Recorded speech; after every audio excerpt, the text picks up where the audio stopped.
स्वागत है दोस्तों आपका हमारे YouTube चैनल पे। बात करेंगे IRFC शेयर के बारे में। वीडियो के एंड पर बात करेंगे डिविडेंड और कुछ नए बोनस और स्प्लिट शेयर्स के बारे में। वीडियो को शुरू करने से पहले एक छोटी सी रिक्वेस्ट उन लोगों से करना चाहेंगे, चैनल पर फर्स्ट टाइम आया है तो चैनल को सब्सक्राइब जरूर कर लेना है, बेल आइकन को भी प्रेस कर लें ताकि सारे नोटिफिकेशन सारी अपडेट्स आप तक पहुंचती रहें। तो फिर शुरू करते हैं आज की ये वीडियो। मैं हूं आपका दोस्त करण, स्वागत है आपका अपने ही चैनल पर। तो नवरत्न कंपनी के शेयरों में 2% की तेजी देखी गई है। 3 कंपनियों को दिया गया है 20,028.51 करोड़ रुपए का लोन। तो एक बड़ी अपडेट आती है यहाँ पर नजर आ रही है। IRFC ने फिलहाल के दिनों में ही 3 लोन पास किए हैं, जहां पर IRFC ने 12,640 करोड़ रुपए का एक बड़ा loan Chhattisgarh state power generation company limited को दिया। साथ ही देखा जाए तो 3,388.51 करोड़ रुपए का लोन NTPC की जो सब्सिडायरी कंपनी है उस कंपनी को दिया गया। यहीं पर 4,000 करोड़ रुपए का लोन फर्टिलाइजर कंपनी को भी साथ में देने का फैसला किया गया। यहाँ पर एक बड़ी अमाउंट को जो है लोन के लिए सैंक्शन किया गया, जो कि कंपनी के CEO के पहले काफी अच्छे बयान लास्ट क्वार्टर फर्स्ट रिजल्ट से पहले देखने के लिए हमें मिले थे, और सारे जो उनके स्टेटमेंट थे, मैंने दुबे जी के जो स्टेटमेंट थे आपके साथ शेयर भी करे थे, और वही चीजें अब सामने आती नजर आ रही हैं, जहां पर कंपनी ने फिर से एक बड़ा कदम उठाया है 20,028.51 करोड़ रुपए के लोन, जिससे कंपनी की एक अच्छी प्रॉफिटेबिलिटी बढ़ती नजर आएगी।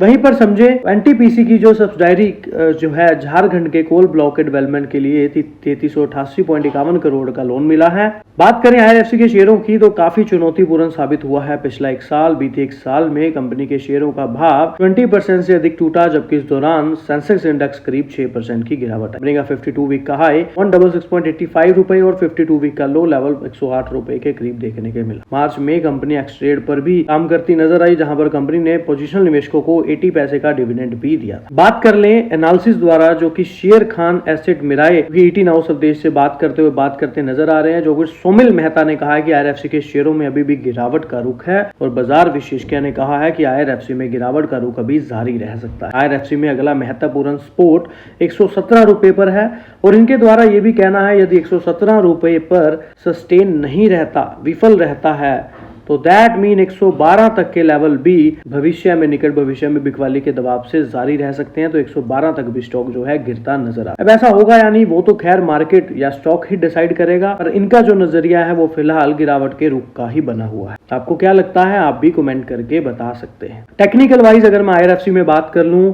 तो फिलहाल ट्रेंड लाइन मूवमेंट स्कोर तो रेड जोन में देखने के लिए मिल रही है, जिसका मतलब साफ है कि कहीं ना कहीं बायर स्टॉक में एक्टिव नहीं है, ना ही ट्रेंड नेचुरल है। सेलर स्टॉक में एक्टिव होते हमें नजर आ रहे हैं, जो कि ट्रेंड लाइन मूवमेंट स्कोर को समझे तो। MACD सिग्नल ऑल्सो रेड देखने के लिए मिल रहे हैं। RSI में भी कोई बहुत प्राइस अटेंट बनती नजर नहीं आ रही। अगर RSI 30 से नीचे जाती है तो दैट मीन RSI इंडिकेट करती है कि बिकवाली काफी हो चुकी है, खरीदारी आनी चाहिए। वहीं पर अगर RSI 70 से अब निकलती है तो दैट मीन खरीदारी ज्यादा हो चुकी है, बिकवाली होनी। तो फिलहाल जो RSI है वो 30 के करीब ज्यादा है, 70 के करीब कम, लेकिन ऑल ओवर बाकी जो स्ट्रक्चर है टेक्निकल वाइज वो वीक देखने के लिए मिल रहा है। 100 रुपए भी किसी ने निवेश करने हैं तो 5-5 करके 20 बार में निवेश करें। अगर स्टॉक 10-10 पॉइंट गिरता है, थोड़ा थोड़ा अकुमुलेशन करते रहे, लंबे समय में एक अच्छे जगह पर एक एवरेज बनती नजर आएगी और एक अच्छे रिटर्न बनते नजर आ सकते हैं, क्योंकि कंपनी के बिजनेस में कोई फिलहाल कमी देखने के लिए नहीं मिल रही। बैक टू बैक कंपनी के रिजल्ट्स में भी कहीं ना कहीं काफी अच्छा इफेक्ट देखने के लिए मिल रहा है। पर अगर मेन पॉइंट को समझे, मेन पॉइंट यहाँ पर यही है कि कंपनी आने वाले समय में काफी अच्छा कर सकती है, लेकिन उसके लिए कंडीशन ये भी है कि गवर्नमेंट अगर रेलवे पर जितना ज्यादा फंड पैसा इन्वेस्ट करती रहेगी, वहीं पर ये स्टॉक्स के लिए बेनिफिशियल रहेगा। तो ये काफी अच्छी अपडेट हमें देखने के लिए मिल रही है। साथ में रेलवे मंत्री अश्विनी वैष्णव जी की बात कर लें तो यह उल्लेख किए जाने के बाद की पूर्वोत्तर यहाँ पर लास्ट वीक हमें देखने के लिए मिला 777 यानी कि 70,000 करोड़ की परियोजनाएं का कार्यान्वयन की जा रही है, और रेल घटकों के बीच ऑर्डर देने की गतिविधि भी बढ़ गई। बात करें लास्ट वीक तो प्रधानमंत्री नरेंद्र मोदी ने भी मिजोरम और बैराबी सरांग रेलवे लाइन और मणिपुर में भी 8500 करोड़ के अधिक परियोजना का भी उद्घाटन किया। तो बैक टू बैक रेलवे पर फिर से फोकस किया जा रहा है। कहीं ना कहीं गवर्नमेंट द्वारा यहाँ पर एक अच्छा निवेश दिया जा रहा है, और जैसे जैसे कंपनियों पर निवेश बढ़ेगा, लंबे समय के लिए अच्छा सिनेरियो बनता नजर आ सकता। IRFC शेयर पर दिवाली से पहले विश्लेषकों की पसंद लक्ष्य की जांच। ईटी नाउ पर एक बड़ी अपडेट देखने के लिए मिली है, जहां पर IRFC के लिए ईटी नाउ स्वदेश के पेनाल्सिस और चॉइस इक्विटी ब्रोकिंग के कुणाल पलार ने भारतीय रेलवे वित्त निगम यानी कि IRFC शेयर खरीदने की सिफारिश की है। IRFC उन्होंने कहा है कि लगातार 2 ऑर्डर मिलने के बाद रेलवे के शेयरों में तेजी देखी जा रही है और सभी रेलवे शेयर मौजूदा बाजार की तेजी में शामिल है, लेकिन IRFC में अभी कोई खास बदलाव नहीं आया। विशेषज्ञों का कहा है कि IRFC पर उनका नजरिया पॉजिटिव बना हुआ है, लेकिन इसमें तेजी आने की उम्मीद भी है। बाजार विशेषज्ञ का कहना है कि रेलवे के शेयरों में मजबूत खरीदारी देखी जा रही है। कई कंपनियों को नए ऑर्डर भी मिले हैं और IRFC के शेयरों ने अभी तक इस तेजी में हिस्सा नहीं लिया है। बाजार विशेषज्ञों ने कहा है कि मुझे उम्मीद है कि आगामी कारोबार सत्रों में IRFC के शेयरों में अच्छी तेजी आएगी। IRFC के लिए मेरी सलाह है कि मौजूदा स्तर पर इसे खरीदें। कुणाल परार ने कहा है कि IRFC के शेयर ऊपर जाने के लिए तैयार हो रहे हैं। पहला टारगेट की बात करें तो 136 रुपए की बात यहाँ पर कही जा रही है। बाजार विशेषज्ञ ने कहा है कि IRFC के शेयर 136 रुपए से ऊपर पहुंचने पर जो दूसरा टारगेट उनके द्वारा बताया जा रहा है वो 144 का बताया जा रहा है। इसी के साथ स्टॉप लॉस जो है 123 के करीब बताया जा रहा है। यह विश्लेषकों ने IRFC की यह सलाह दिवाली से ठीक पहले आई है, जो कि 18 सितंबर की बात करें तो करीब IRFC के शेयर 130 रुपए पर निशान में कारोबार कर रहे थे। IRFC पर अगर पिछले एक साल की बात कर ली जाए तो नो डाउट IRFC के शेयर धारकों को निवेशकों को निराश किया है। 19% की गिरावट देखने को मिली है। 2025 में अब तक के रेलवे के शेयरों में 13% की गिरावट आ चुकी। लेकिन यहाँ पर समझें तो यहाँ पर स्ट्रक्चर अगर टेक्निकल वाइज समझ लें, देखिए जो टारगेट्स कुणाल परार द्वारा दिए जा रहे हैं ये आएंगे या नहीं आएंगे तो बाद की बात है। यहाँ पर इनका नजरिया पॉजिटिव है, वो एक अलग बात। म्यूचुअल फंड का भी चौंकाने वाला डाटा अपडेट हुआ। अगस्त मंथ का डाटा यहाँ पर अपडेट होता नजर आया, जहां पर काफी सारे म्यूचुअल फंड ने बाय किया और 7 म्यूचुअल फंड ने सेल किया। काफी बड़ा स्टॉक चेंज में आता नजर आया है। अगर बात करें तो 11,67,000 स्टॉक्स की करीब बाइंग आती अगस्त में नजर आई है म्यूचुअल फंड द्वारा, जबकि यहाँ पर अप्रैल मई जून में तीनों महीनों में कंटिन्यूसली बाइंग की गई थी। एक बड़ी प्रॉफिट बुकिंग देखने के लिए मिली। लेकिन ऑल ओवर स्ट्रक्चर देखें तो अगस्त में फिर से IRFC में बाइंग आती म्यूचुअल फंड्स द्वारा नजर आ रही है। हाईएस्ट बायर्स की बात करें तो ISI Prudential equity arbitrage fund ने 7,09,000 स्टॉक्स यहां पर बाय किए हैं। Advisors arbitrage fund regular growth की बात करूं तो ये हाईएस्ट सेलर रहे हैं। अगस्त मंथ का जो डाटा अपडेट हुआ है 4 लाख स्टॉक्स करीब यहां पर बेचे गए। टॉप बायर्स की बात करें तो ग्रो निफ्टी इंडिया ने भी काफी अच्छी बाइंग यहाँ पर 1,73,000 स्टॉक्स की है। ICICI प्रूडेंशियल नेक्स्ट 50 ने भी, और काफी सारे स्टॉक्स यहाँ पर जो हैं स्टॉक्स म्यूचुअल फंड द्वारा स्टॉक में बाइंग आती नजर आई है। नो डाउट बिकवाली की बात करें तो यहाँ पर 2 ही म्यूचुअल फंड है जिन्होंने यहाँ पर लाख से ऊपर या लाख के करीब क्वांटिटी सेल करी है। उसके बाद तो सारे बहुत कम सेलिंग आई है, यानी कि देखा जाए तो म्यूचुअल फंड का इंटरेस्ट में बढ़ता नजर आया। नो डाउट लंबे समय के लिए रेलवे स्टॉक अच्छे हैं, लेकिन अगर 100 रुपए में निवेश करने हैं तो 5-5 रुपए करके 20 बार में निवेश करें। जैसे जैसे स्टॉक 2-2, 4-4, 5-5 पॉइंट गिरता है, थोड़ा थोड़ा एक्युमुलेशन करते रहे, लंबे समय में एक अच्छी एवरेज पर स्टॉक बनता नजर आएगा और लंबे समय में अच्छे रिटर्न भी बन। आपका क्या विचार है आप भी कमेंट में जरूर बता सकते। तेजी लौटेगी या डूबेगा निवेशकों का पैसा, क्या 5 से 10 साल के लिए स्टॉक खरीदना चाहिए? IRFC पर एक बड़ी अपडेट देखने के लिए मिल रही है, जहां पर दलाल सटीर के सबसे चर्चित PSU रेलवे शेयरों में से एक है। जनवरी 2021 की बात की जाए तो IPO लिस्टिंग के बाद IRFC के शेयरों ने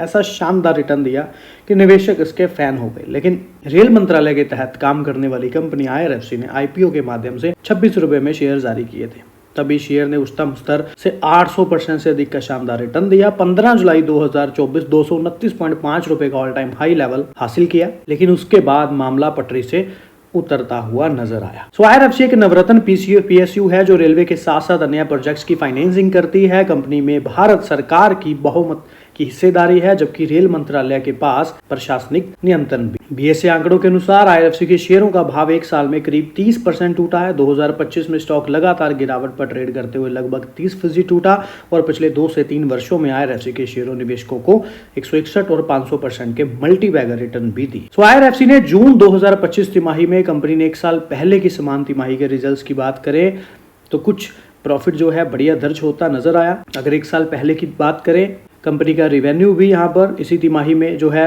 2% अधिक होता नजर आया और पहली तिमाही के शुद्ध लाभ में दोहरे अंकों की वृद्धि के बावजूद IRFC के शेयर पटरी से उतरते नजर आए। नतीजों के बाद शेयर में 3% की गिरावट आई, जिससे गिरावट का एक व्यापक रुझान बना हुआ है और 30% यानी कि पिछले एक साल में और 52 वीक उच्चतम स्तर से लगभग 50% की गिरावट आ चुकी है और तकनीकी चार्ट भी कमजोर स्थिति की ओर इशारा करते हैं।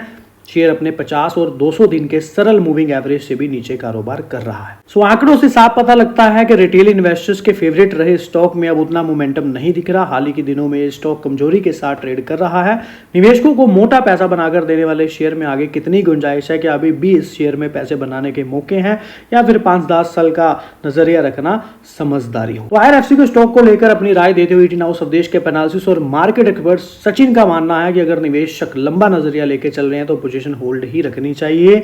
अपनी स्ट्रेटजी को डिकॉर्ड करते हुए उन्होंने कहा कि हाल ही के दिनों में लोअर साइड में एक मोमेंटम स्टॉक के अंदर कंटिन्यू होता हुआ नजर आया। हाल ही में स्टॉक ने 124.22 के लेवल को ब्रेक करते हुए करीब 143 तक गया और बीच बीच में इसमें रुकावट भी आई, लेकिन जिस तरीके से लोअर साइड में रेजिस्टेंस ब्रेक हुए हैं, स्टॉक ने 135 की बांधा तोड़ी, ये नोट करने वाली बात है। एक्सपर्ट्स का मानना है कि कंसोलिडेशन के बाद वापसी करते स्टॉक अपनी मोमेंटम और स्ट्रेंथ बरकरार रखेगा और शॉर्ट टर्म के लिए अगर हम देखें तो 150 से 55 टारगेट हो सकते हैं। अप साइड में अगर IRFC का शेयर 155 के ऊपर टिकता है तो मुमकिन है 165 से 70 की रेंज में भी ये टेस्ट करता हुआ नजर आ सकता है।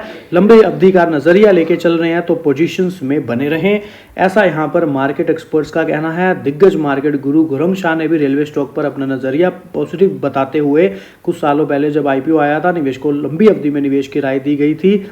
रेल से जुड़ी कंपनी, फिर वो चाहे सरकारी कंपनी हो, निजी क्षेत्र की हो, जिस तरीके से बदलाव हो रहा है भारतीय रेल का आने वाले कई सालों में इन सब कंपनियों को नाफे में अच्छा खासा मुनाफा देखने की गुंजाइश बन रही है। देखिए ये तो था इनका व्यू जो कि एनालिसिस है। अब ऐसा होगा या नहीं वो तो मार्केट के सेंटीमेंट और मार्केट ही डिसाइड करे। दूसरा पॉइंट यहाँ पर यह है कि दिल्ली वाराणसी, अगर रेलवे के रिलेटेड कुछ अपडेट की बात करें तो देखिए बुलेट ट्रेन प्रोजेक्ट पर भी बड़ा अपडेट आता नजर आ रहा है। 60 गांवों से होकर गुजरेगी ट्रेन। वहीं पर रेल मंत्री अश्विनी वैष्णव ने भी बुधवार को संसद में बताया कि Mumbai Ahmedabad high speed rail project 508 kilometre पर तेजी से काम चल रहा है। 406 किलोमीटर में नींव का काम पूरा हो चुका है और 127 किलोमीटर लंबे पुल पर ट्रैक बिछाने का काम शुरू हो चुका है। लोकसभा में बताया गया है कि इस प्रोजेक्ट के दूसरे अहम काम जो पूरे हो चुके हैं उनमें से 395 किलोमीटर में खंबे और 300 किलोमीटर से ज्यादा के गर्डर कास्टिंग और गर्डर लॉन्चिंग शामिल है और इंजनों को बिजली देने के लिए ओवरहेड इक्विपमेंट्स भी यहाँ पर बनाने का काम भी शुरू हो चुका है और 78,839 करोड़ रुपए 30 जून तक इस प्रोजेक्ट पर कुल खर्च किए जा चुके हैं और इनडायरेक्ट और डायरेक्ट से भी यहाँ पर रोजगार भी मिलता नजर आया है।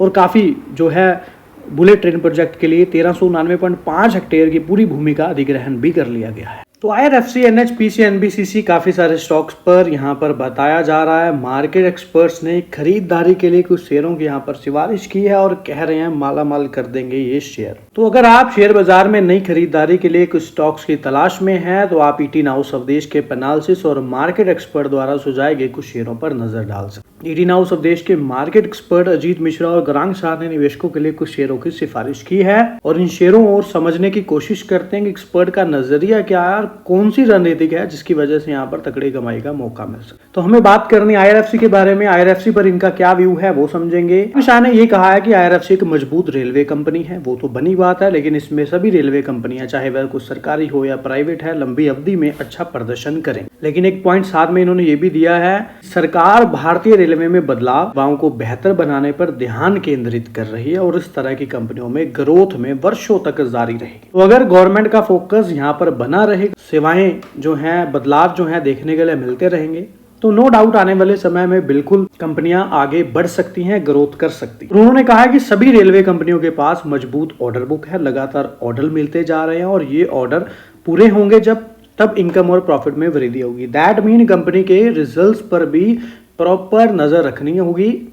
कहीं ना कहीं कंपनी के रिजल्ट से ही पता चलेगा कि कंपनियों के ऑर्डर्स पूरे हो रहे हैं, प्रॉफिटेबिलिटी बढ़ रही है या फिर कंपनियां वृद्धि नहीं कर पा। तो इस तरह से इनका व्यू है। आपको क्या लगता है आप भी कमेंट करके बता सकते हैं कि IRFC इन फ्यूचर आपको कहां देखने के लिए मिल सकता है, ऐसा होगा या नहीं। खैर ये तो मार्केट के सेंटीमेंट ही डिसाइड करेंगे, लेकिन फिलहाल एक व्यू की बात करें जो उन्हें लगता है तो वो यहाँ पर एक अच्छा है इन फ्यूचर और विद रीजन भी उन्होंने यहाँ पर बताया। लेकिन अब ये माला माल करेंगे या नहीं ये तो टाइम ही बताएगा। एक पॉइंट यहाँ पर और समझने वाला है, 3 साल में 500% रिटर्न देने वाली सरकारी कंपनी ने शुरू की नई सुविधा, एक्सचेंज को दी जानकारी। तो इंडियन रेलवे फाइनेंस कॉर्पोरेशन ने भारतीय रेल बिजली कंपनी लिमिटेड BRBCL के लिए 1125 करोड़ रुपए तक की रीफाइनेंसिंग सुविधा की शुरुआत की।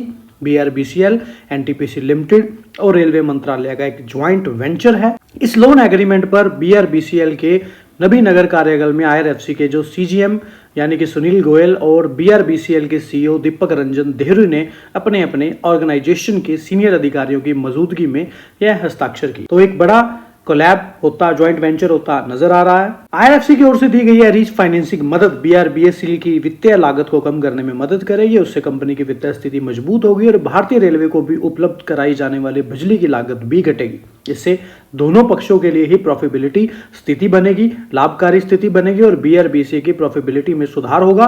रेलवे मंत्रालय को एक इक्विटी होल्डर और आखिरी ग्राहक के रूप में भी सीधा लाभ मिलेगा। IRFC के अध्यक्ष और प्रबंधक निदेशक ने कहा है कि IRFC रेलवे इकोसिस्टम के सभी स्टेक होल्डर्स के लिए इनोवेटिव और कंपेटिटिव कारोबार सॉल्यूशंस प्रदान करने के लिए कमिटेड है। BRBCL के रीफाइनेंस से यह स्पष्ट होता है कि IRFC भारतीय रेलवे को विश्वसनीय कारोबार सपोर्ट प्रदान करना जारी। देखा जाए तो ये काफी अच्छी अपडेट है और IRFC के अध्यक्ष और प्रबंधक या कि IRFC के CEO यानी कि दुबे जी की बात करें तो वो यहाँ पर काफी फोकस कर रहे हैं आगे की रणनीतियों। अगर इन फ्यूचर मार्केट के सेंटीमेंट अच्छे रहते हैं तो नो डाउट हमें एक अच्छा सिनेरियो रेलवे शेयर्स में भी देखने के लिए मिल सकता है। और इस परंपरा को आगे बढ़ाते हुए IRFC अब रेलवे इकोसिस्टम के अलग अलग स्थानों को सपोर्ट दे रहा है। Long term ordination, input effectivity और क्षेत्रीय कारोबार स्थिरता को भी सुनिश्चित हो सके। और इंडिया रेलवे फाइनेंस लिमिटेड हमें यहाँ पर साल 2025 में अब तक यह 16% नीचे आ चुके हैं। और इस तरह की राय जताते हुए वेल्थ ग्लोबल रिसर्च के निदेशक अनुज गुप्ता ने भी कहा है कि IRFC का समग्र रुझान कमजोर दिख रहा है, शेयर में गिरावट देखी जा रही है। गुप्ता ने कहा कि अगर शेयर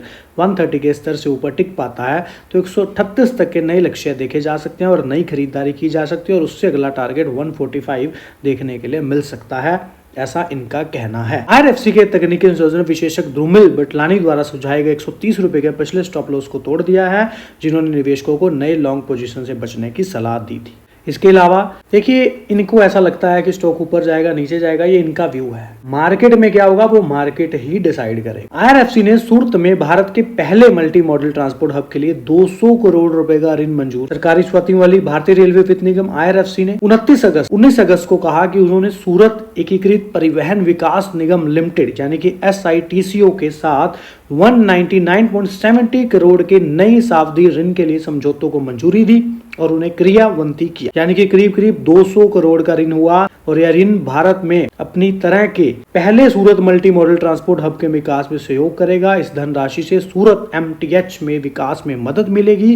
गुजरात के सबसे तेजी से बढ़ते शहरों में से एक में परिवहन के कई साधनों को एकीकृत करने और यात्रियों की कनेक्टिविटी में भी सुधार के लिए डिजाइन किया गया है। ऋण समझौते पर SITCO के नई दिल्ली कार्यालय, SITO के निदेशक मोहित कुमार और SITCO की कंपनी सचिव निर्मता मखारिया और IRFC के वित्त महाप्रबंधक आशीष सैनी ने हस्ताक्षर। तो ये एक बड़ी अपडेट हमें IRFC में आती नजर आई है, जो कि काफी अच्छी न्यूज है। 200 करोड़ का ऋण यहाँ पर मंजूर किया गया है और तो और कुछ इंपॉर्टेंट लेवल्स भी मैंने शेयर किए जो यहाँ पर बताए गए। तो IRFC शेयर मूल्य यानी कि नवरत्न रेलवे स्टॉक का व्यापार कैसे करें, तो यहाँ पर काफी सारी अपडेट्स दी जा रही हैं। समझेंगे भारतीय रेलवे वित्त निगम IRFC S&P ग्लोबल रेटिंग्स द्वारा दीर्घावधि जारी करता रेटिंग में संशोधन के बाद नवरत्न सार्वजनिक क्षेत्र की कंपनी IRFC चर्चा का विषय बनी हुई है। कंपनी ने IRFC ने आउटलुक को भी BB स्थिर से यानी कि पॉजिटिव कर दिया है। IRFC शेयरों में कुछ हलचल भी देखने के मिली, जहां पर 2% की तेजी आई, इंट्राडे हाई पर पहुंचता नजर आया। लगभग समझा जाए तो 2 बजे के आसपास IRFC शेयर में 0.39% की बढ़त के साथ कारोबार करते नजर आए और उसी समय रेलवे कंपनी के 87.5 लाख शेयरों का लेन देन भी हुआ।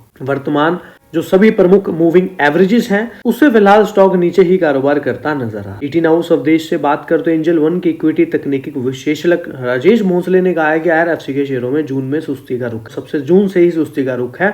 सबसे ज्यादा तेजी शेयर बाजार में दिख रही है। रेलवे स्टॉक उन्होंने कहा अभी के लिए मई महीने में हमने IRFC के शेयरों में जबरदस्त तेजी देखी थी, लेकिन शेयर फिर से मई के निचले स्तर को छू रहा है। IRFC के शेयरों के लिए इनकी जो सलाह है वो 115 रुपए पर स्टॉप लॉस की बात कही है इनके द्वारा और किसी भी रिकवरी या उछाल की स्थिति में 145-150 के दायरे में जा सकते हैं, ऐसा इनको लगता है। ऐसा होगा यानी वो तो खैर मार्केट ही डिसाइड करेगा। IRFC भारतीय रेलवे के समर्पित वित्तीय शाखा जो 12 दिसंबर 1986 की हुई, रेलवे कंपनी 2021 में प्राथमिक बाजार में 26 रुपए प्रति शेयर के भाव पर शेयर जारी करके सार्वजनिक रूप से अपनी शुरुआत की और नो डाउट काफी अच्छा रिटर्न यहाँ पर बनता नजर। एक्सचेंज के आंकड़ों के अनुसार भी बात करें तो IRFC के शेयरों में 2025 में अब तक 16% और एक साल में 30% की गिरावट रही और 2 और 3 सालों में रेलवे के शेयरों में करीब 165 से 485% की बढ़ोतरी भी देखने के लिए मिली। स्टॉक की चालू कीमतों पर भारतीय रेलवे निगम लिमिटेड IRFC का अगर बाजार पूंजीकरण की बात करें तो 1.6 लाख करोड़ रुपए है। हाल ही के दिनों में रेलवे कंपनी ने एक्सचेंज फाइलिंग में 2 बड़े अपडेट भी दी, जिसमें हमने देखने के लिए मिला जो कि S&P ग्लोबल रेटिंग्स पर हमने बात की कि लॉन्ग टर्म क्रेडिट जो है 14 अगस्त लॉन्ग टर्म क्रेडिट रेटिंग और आउटलुक में भी संशोधन करते हुए स्थिर से पॉजिटिव कर दिया गया है। और नवरत्न रेलवे कंपनी यानी कि अंगुला सुगींदा रेलवे लिमिटेड ASRL के साथ रीफाइनेंस की बड़ी डील की घोषणा हुई।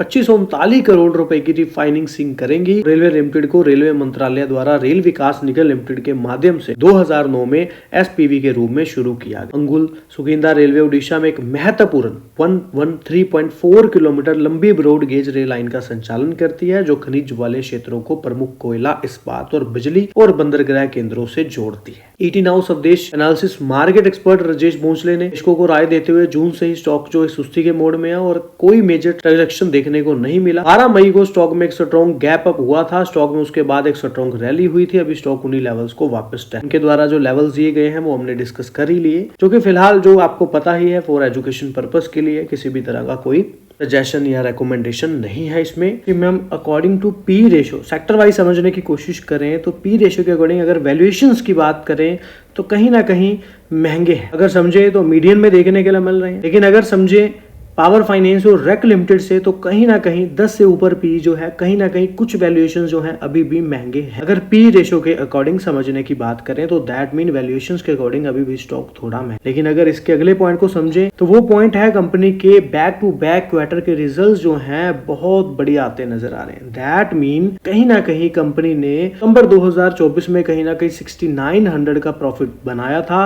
और जून में 6700 से 66 करोड़ का, और लास्ट क्वार्टर में भी 723 करोड़ की सेल्स यहाँ पर प्रॉफिट सेल्स रही। और अब इस बार कंपनी की सेल्स में एक बड़ा जंप देखने के लिए मिला। और अगर प्रॉफिट की बात करें के लिए तो 1740 करोड़ का प्रॉफिट कंपनी को फिलहाल इस क्वार्टर में बनता नजर आया है।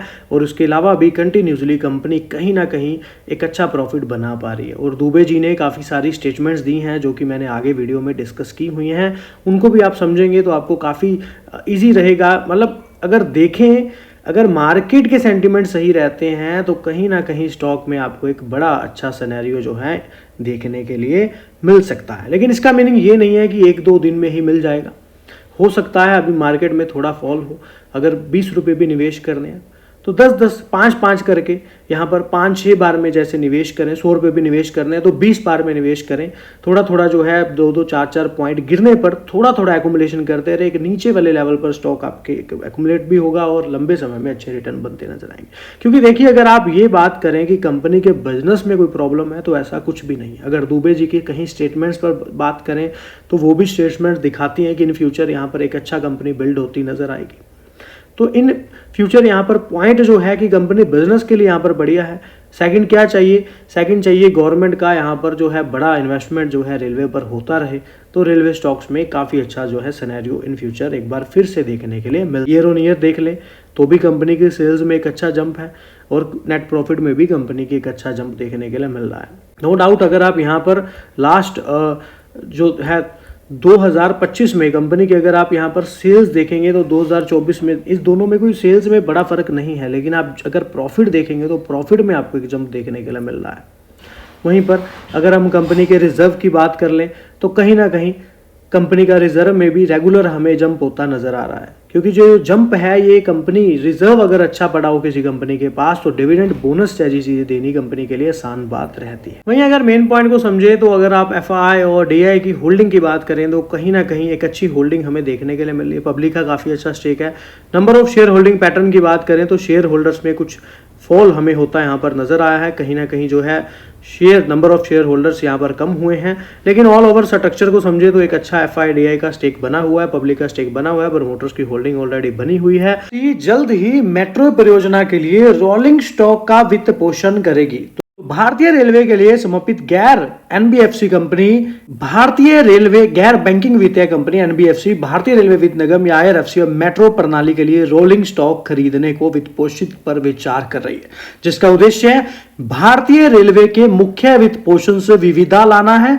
आईआरएफसी के अध्यक्ष, प्रबंध निदेशक और मुख्य कार्यकारी अधिकारी मनोज कुमार दुबे ने ईटी इंफ्रा रेल शो में मुख्य भाषण में कहा है कि हम मेट्रो रेलवे परियोजना में से एक के साथ एक समझौते पर हस्ताक्षर करने के कगार पर हैं, जहां हम पहली बार उनके रोलिंग स्टॉक को उसी तरह से वित्त पोषित करने जा रहे हैं जैसे हम भारतीय रेलवे के लिए कर रहे हैं। आईआरएफसी ने पारंपरिक रूप से भारतीय रेलवे द्वारा रोलिंग स्टॉक परिसंपत्तियों की खरीद को वित्त पोषित किया है।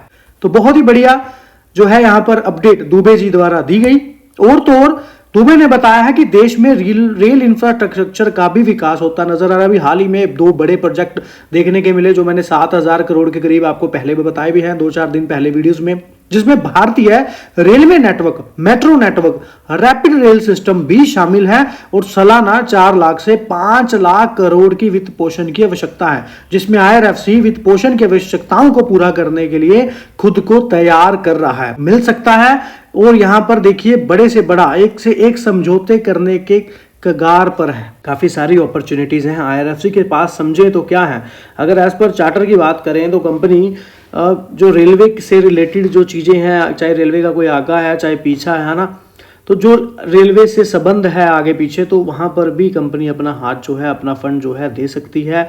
और फिर लीजिंग ऑफ रोलिंग स्टॉक्स के अदर एमओआर के अलावा भी यहाँ पर एमओआर के अलावा भी कंपनी रिलीज कर सकती है रोलिंग स्टॉक के लिए।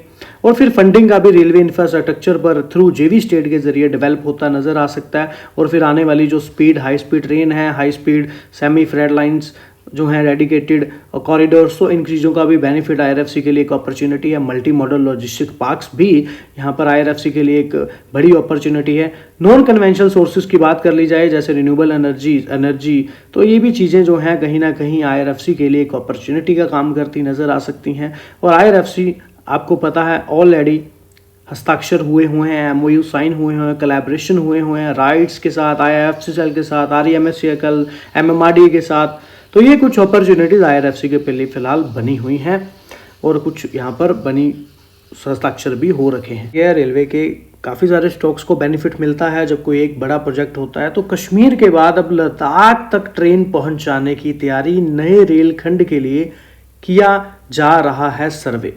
तो ये एक बहुत बड़ी अपडेट है। अब सर्वे किया जा रहा है, पहले सर्वे होगा, जगह सिस्टम सारा डिसाइड होगा, उसके बाद उसके अकॉर्डिंग एक बड़ा बजट भी निकाला जा सकता है, जो कि एकदम छोटी वाली बात तो नहीं की जा सकती। लेकिन अगर एक पॉइंट उठा है कि यहाँ तक तो समझते हैं क्या। अब देखिए यूएसबीआरएल, आपको पता है परियोजना जो थी कश्मीर वाली, वो पूरा होने के बाद अब इसे लेह लद्दाख तक आगे बढ़ाने की योजना है। चीन की सीमा के सटे होने के चलते लद्दाख तक ट्रेन सेवा का होना सामरिक दृष्टि से अति महत्वपूर्ण है और चीन के सीमा विवाद के बीच यहाँ तक ट्रेन परिचालन और ज्यादा जरूरी हो जाता है। और सीमाओं की सुरक्षा के लिए भी हर मौसम में सेना के लिए परिचालन केंद्र सरकार की प्रमुखता है। और बर्फ से लदे पहाड़, नदियां और कठिन भौगोलिक स्थितियों के बीच भी लद्दाख तक रेल कनेक्टिविटी सुनिश्चित करने के लिए केंद्र सरकार ने यूएसबीआरएल के बाद अब इस परियोजना को चुनौती के रूप में लिया है। तो ये एक काफ़ी बड़ी अपडेट हमें देखने के लिए मिल रही है। अब श्रीनगर लद्दाख को रेल मार्ग से जोड़ने की योजना है और उसके लिए सर्वे भी किया जा रहा है। और इसके पूरा होने से लद्दाख न सिर्फ जम्मू कश्मीर से बल्कि पूरा देश के साथ ट्रेन से जुड़ जाएगा, जो कि एक काफ़ी बड़ी अपडेट है। लेकिन अभी तक फिलहाल एक सर्वे होता नजर आया है। सो इन फ्यूचर हो सकता है कोई बड़ी इन्वेस्टमेंट इस पर देखने के लिए मिले। ये भी एक अपडेट हमारे लिए कमाल की रहेगी। ऐसा पिछले कुछ वर्षों में भारत में रेलवे शेयरों में तेजी आई है, जिसका श्रेय बुनियादी ढांचे के आधुनिकीकरण, नेटवर्क के विस्तार, यात्री सेवाओं में सुधार और हाई स्पीड ट्रेनें शुरू करने के लिए सरकार के प्रयासों को आता है। एलआईसी ने चुपचाप 3 नए स्टॉक जोड़ दिए, उसे क्या पता है जो हमें नहीं। तो एलआईसी शायद ही कभी बाजार को चौंकाती है। भारत के सबसे बड़े और सबसे रूढ़िवादी संस्थागत निवेशकों में से एक रूप में यह पश्चिम नामों के साथ रहना पसंद करता है और सिर्फ बुनियादी बातों और पूर्वानुमानित नकदी प्रवाह के साथ परिपक्व व्यवसाय। मार्च के शेयर होल्डिंग डेटा में LIC ने चुपचाप अपने पोर्टफोलियो में 3 नई कंपनियां जोड़ी हैं। सभी पहली बार शामिल की गई हैं और कोई भी आकर्षक या नई सूचीबद्ध नहीं है, बस अपने अपने क्षेत्रों में काम कर रही स्थिर कंपनियां। बात कर लेते हैं IRFC की। तो भारतीय रेलवे की वित्तीय शाखा जो इसकी विकास आवश्यकताओं को पूरा करने के लिए धन जुटाने के लिए जिम्मेदार है और प्राथमिक कार्य भारतीय रेलवे की ओर से इंजन, यात्री कोच और वैगन खरीदने के लिए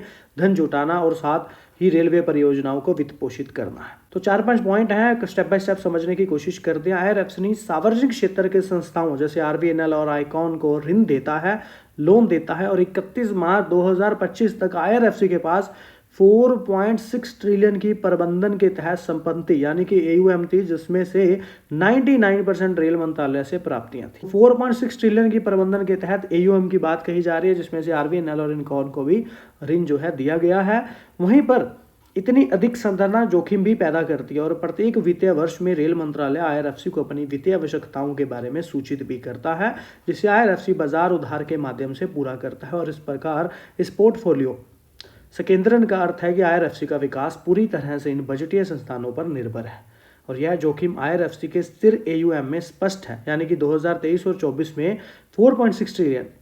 क्योंकि देखिए सरकार ने कोई भी जो है नया अतिरिक्त वित्तीय संसाधन आवंटित नहीं किया, सो इसके अनुरूप IRFC की जो कुल उधारी भी 4.1 ट्रिलियन यानी कि 31 मार्च 2025 तक 4.1 ट्रिलियन पर स्थिर रही है। उधारी वित्त वर्ष 25 के लिए वृद्धिशील स्वतंत्र केवल 73 बिलियन था, 73.2 बिलियन। लेकिन वहीं पर इसी अति निर्भरता को कम करने के लिए IRFC ने उन संस्थाओं को वित्त पोषित करके विविधीकरण की योजना बना रहा है और भारतीय रेलवे के साथ आगे या पीछे का संबंध है। यह वर्तमान में इसी विविधीकरण का समर्थन करने के लिए, मतलब कि उसको अपग्रेड करने या बढ़ाने के लिए, उसका सपोर्ट करने के लिए सिस्टम और प्रक्रियाएं स्थापित कर रहा है। क्योंकि देखिए जैसे दुबे जी ने काफ़ी अच्छी स्टेटमेंट्स दी थी जो हमने आपके साथ शेयर करी थी, और स्थिर AUM के साथ IRFC की जो वित्तीय स्थिति में कोई भी वृद्धि नहीं हुई है, क्योंकि वित्त वर्ष 25 में जो शुद्ध ब्याज आए हैं वो 2% बढ़कर 67.7 बिलियन हो गई है और जो शुद्ध ब्याज मार्जिन है उसमें भी 4 आधार अंकों की वृद्धि के साथ 1.42 का सपोर्ट मिला है। यह समझना भी महत्वपूर्ण है कि IRFC अपनी रिटर्न कैसे कमाता है। और वहीं पर ये लागत है प्लस मॉडल का पालन करता है, मतलब कि जो अपनी उधारी लागत है, हो सकता है कुछ समझ ना आ रहा हो या फिर कुछ मतलब बोरिंग टाइप हो, लेकिन ये देखिए पॉइंट तो जो है वो तो बदलने नहीं वाले, लेकिन कुछ तो समझ आ रहा होगा इन पॉइंट्स में। आप देखिए जब लागत पल्स मॉडल का पालन करता है और अपनी उधारी लागत पर मार्क अर्जित भी करता है, मतलब कि रेल मंत्रालय के साथ MOR के साथ समझौते के तहत, जो रेल मंत्रालय के साथ MOR यानी कि समझौते के तहत रेलवे IRFC को अर्धवार्षिक किस्तों में चुकाता है, जिसमें फंड की लागत और सहमत मार्जिन शामिल होता है। और अगर बात करें पिछले वर्ष की तुलना में शुद्ध प्रॉफिट की, तो 1.4% बढ़कर 65 बिलियन हो गया, यानी कि 0.1% ही सुनिश्चित करते हैं और इसका लाभ मोटे तौर पर इसकी शुद्ध आय ब्याज के अनुरूप बना रहे। इसके अलावा समझे तो देखिए कंपनी की जो कुल संपत्ति पर रिटर्न है 25 में और 24 दोनों के लिए 1.3 अपरिवर्तित रहा है। तो रेल मंत्रालय ने वित्त वर्ष 26 के लिए कोई लक्ष्य निर्धारित नहीं किया, और जिसका अर्थ है कि वित्त वर्ष 26 में वृद्धि स्थिर रहने की संभावना है। तिमाही में LIC की बात कर लें तो IRFC में 1.5% हिस्सेदारी खरीदी है LIC ने, क्योंकि देखिए मूल्यांकन के दृष्टिकोण से समझें तो IRFC फिलहाल 3.5 के प्राइस टू बुक वैल्यू पर मल्टी पर कारोबार कर रहा है, जो 4 साल के औसत पर 1x से अधिक है। तो यहाँ पर काफ़ी सारी चीज़ें हमने यहाँ पर समझी कि रेल मंत्रालय के साथ जो समझौता हुआ है उसमें अर्धवार्षिक किस्तों में चुकाता है और जिसमें फंड की लागत और सहमत मार्जिन भी शामिल होता है। इसके अलावा देखिए 26 में कोई वृद्धि स्थिर रहने की संभावना बनती नजर आ रही, क्योंकि कोई भी लक्ष्य अभी निर्धारित नहीं होता नजर आ रहा। बाकी दुबे जी ने जो स्टेटमेंट्स दी थी वो आप अलग से समझ सकते हैं, क्योंकि उनकी स्टेटमेंट्स भी काफ़ी अच्छी दी गई हैं, आगे भी मैंने शायद डिस्कस करी हुई हैं। इसके अलावा देखिए AUM पे हमने बात करी है कि कंपनी का इस समय उधारी बहुत है, जो कहीं ना कहीं जोखिम भी पैदा करती है। लेकिन ये अलग बात है कि फिलहाल मतलब जो समझते हैं सिस्टम को, क्योंकि भारत आपको पता है गवर्नमेंट का फोकस रेलवे पर बना रहता है, तो जिस वजह से यहाँ पर अगर गवर्नमेंट पैसा लगाती रहेगी रेलवे पर तो कहीं ना कहीं इन कंपनियों को भी बड़ा फायदा इन फ्यूचर मिलता नजर आ सकता है। दूसरा पॉइंट यहाँ पर समझे तो कंपनी हर साल करीब 2 डिविडेंड देती नजर आ रही है। 2023 में 2 डिविडेंड मिले, 2024 में 2 डिविडेंड मिले और फिलहाल 25 अभी चल रहा है तो 1 डिविडेंड देखने के लिए मिल चुका है। यहाँ पर अश्विनी वैष्णव जी ने अगले 2 से 3 वर्षों में 100 अमृत भारत, 50 नमो भारत और 200 वंदे भारत तक की यहाँ पर निर्माण के लिए ट्रेनों की बात यहाँ पर कही। इसके अलावा समझे तो यहाँ पर 2025-26 के बजट में जो भारतीय रेलवे की यूनियन पर सरकार का ध्यान जारी है, 2.52 लाख करोड़ रुपए का आवंटन किया गया और वैष्णव जी ने 4.6 लाख करोड़ रुपए की नई परियोजना पर भी प्रकाश डाला। देखिए, जब रेलवे पर बड़ी इन्वेस्टमेंट होती रहेंगी तो रेलवे की कंपनियों को उनका बेनिफिट मिलता ही रहे। अगर इस बात को शॉर्ट में समझेंगे तो भी एक ही लाइन बनती है, लंबे में समझेंगे तभी एक बात बनती है। अगर गवर्नमेंट का, सरकार का निवेश पूंजीगत रेलवे पर बढ़ता है तो नो डाउट रेलवे से रिलेटेड जो कंपनियां हैं उन सभी कंपनियों पर ही कैसे ना कैसे करके इफेक्ट जरूर पड़ता है, क्योंकि कोई ना कोई प्रोजेक्ट, कोई ना कोई कर्म, कोई ना कोई कार्य कंपनी कर रही है। ये हमको पता होना चाहिए कि हमारी कंपनी जो है, जो हम इस पर निवेश कर रहे हैं, उसका बिजनेस जो है वो बिजनेस उससे रिलेटेड है या नहीं। तो IRFC का सबसे बड़ा मेन सिनेरियो क्या रहता है आपको पता है, पेपर देना, नई परियोजना। अब कंपनी नवरत्न स्टेटस पर भी है, 1000 करोड़ तक का खुद का डिसीजन ले सकती है और काफी सारी एडवांटेज भी हैं जो अभी यहाँ पर आगे दुबे जी ने जो कहा है वो मैंने शेयर किया हुआ, जिससे काफी चीजें क्लैरिटी से पता चलती हैं। अगले 4 से 5 वर्षों में पूरा हो जाएंगे और इन परियोजना में नई रेलवे लाइनें बिछाना भी है, पुनः विकास करना भी है, फ्लाईओवर भी है और अंडरपास का निर्माण करना भी शामिल है। और 31 मार्च तक तो 1400 कोच पूरे होने की उम्मीद भी बताई गई है और 25-26 में 2000 नए टर्नल कोच का लक्ष्य है और 1000 नए फ्लाईओवर को मंजूरी भी दे दी गई है। कर लेते हैं यहाँ पर बोनस शेयर्स के बारे में। तो उदाहरण के लिए यदि आपके पास 10 अक्टूबर 2025 को लक्ष्मी गोल्डाना हाउस के 50 शेयर हैं तो आपको 70 नए बोनस शेयर प्राप्त होंगे, जिसके आपके शेयरों की कुल संख्या 120 हो जाएगी। यानी कि एक्सचेंज फाइलिंग में कंपनी ने कहा है कि प्रत्येक 5 मौजूदा शेयरों के लिए नए 7 शेयरों का अनुपात में बोनस शेयर जारी करने को मंजूरी दी गई है। 31 मार्च 2025 तक कंपनी के बुक भंडार या प्रतिभूति प्रीमियम खाते से वित्त पोषित किया जाएगा। जारी होने के बाद चुकता इक्विटी शेयर पूंजी 20.87 करोड़ रुपए से बढ़कर 50.9 करोड़ रुपए हो जाएगी। कंपनी ने 10 अक्टूबर 2025 को रिकॉर्ड डेट तय की है। इसी तिथि से तय होगा कि कौन से शेयर धारक बोनस शेयर प्राप्त करने के पात्र हैं। कंपनी को उम्मीद है कि जो बोर्ड की मंजूरी है उसके मिलने के 2 महीने के अंदर शेयर जमा कर दिए जाएंगे या भेज दिए जाएंगे। तो लक्ष्मी गोल्डाना हाउस लिमिटेड ने 7.5 के अनुपात बोनस की जो है घोषणा की है। प्रत्येक वर्तमान में रखे गए प्रत्येक 5 शेयरों के बदले नए 7 शेयर मिलते नजर आएंगे।